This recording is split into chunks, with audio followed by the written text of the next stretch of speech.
Time for one more question. Oh, certainly. We'll go next to Ryan Bowman with OneWrestling.com. Hey, thank you for your time today. You had mentioned earlier about NXT being... You mentioned earlier about NXT being your pipeline of talent. In the past year, which performers have you been happy with as far as their development, or happiest with in terms of their development? And also, who's been the most pleasant surprise?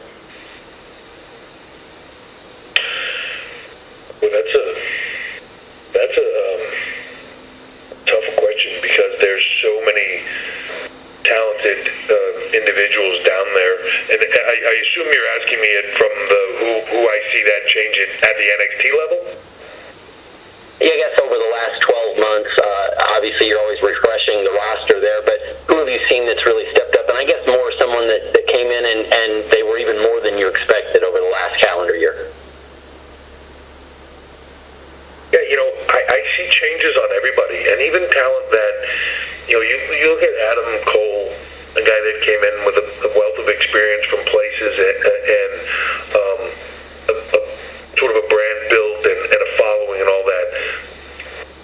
And whether everybody sees it within the show, I don't know, but like for me, dealing with him on a day-to-day basis, and I know I get the same feedback from Matt Bloom and Shawn Michaels and everybody else, dealing with him, the level of understanding, the level of the level of the right thoughts coming out of him, the level of the way he approaches things, where when you're putting stuff together, it's less direction and him having the right idea right from the get-go.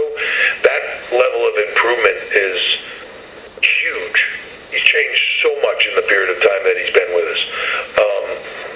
But across the board, I see that improvement in everybody, whether that be like somebody like a Lars Sullivan, who is a homegrown that just kind of went from zero to where he's at right now, and like I feel like every time I watch him go to the ring, I see him improve. Velveteen Dream. I mean, it's hard to say there's anybody in the system that's improved faster and more than him. But on the women's side, even Ember Moon, who had experience in other places, but coming in and sort of, I think, struggling to make that adaptation at first with a confidence level and all that thing, but just changing that for herself over the last period of the year and a half, and then the improvements even on a Shayna Baszler, who's come in and had a lot of the technical side of the MMA side, but character building and her confidence level and the ability to speak and promo work and just everything, becoming so much more well-rounded, all of the talent, and it's like, I even as I'm saying it, I'm like thinking through the roster, and I'm like, all these names that I could throw out there that have just improved dramatically. It's sometimes more obvious to me because I go in there, I don't watch them every single day. I see them every 3 weeks. I'm aware of the things they're doing. I'm seeing the feedback, but then I'm seeing it happen when I get there. My conversations with them as we're walking through creative, the changes in their mentality and how they approach it. It's just, it's the stuff to me that makes me say how amazingly well the system that we have works. The tools are there. Anybody that fails to improve there, it's not on us so much, because the tools are sitting there. But you can have all the tools. What you do with them is up to you. But a lot of the talent that are succeeding are taking advantage of those tools every day. They're in there every single day. They're doing more. They're asking for, Shawn Michaels' input. They're asking for all this stuff, and they're coming in and doing more and more and more. And you see the improvements happening. And to me, that's the exciting part about this. And they're becoming more well-rounded. So hard for me to put my finger on anybody that has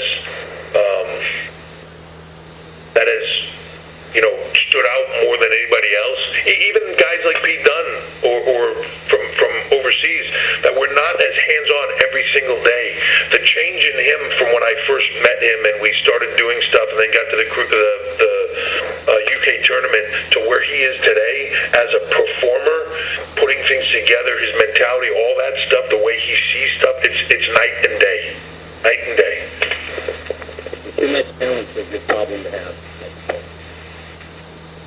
you so much for your response. And I'm sorry, I couldn't hear that.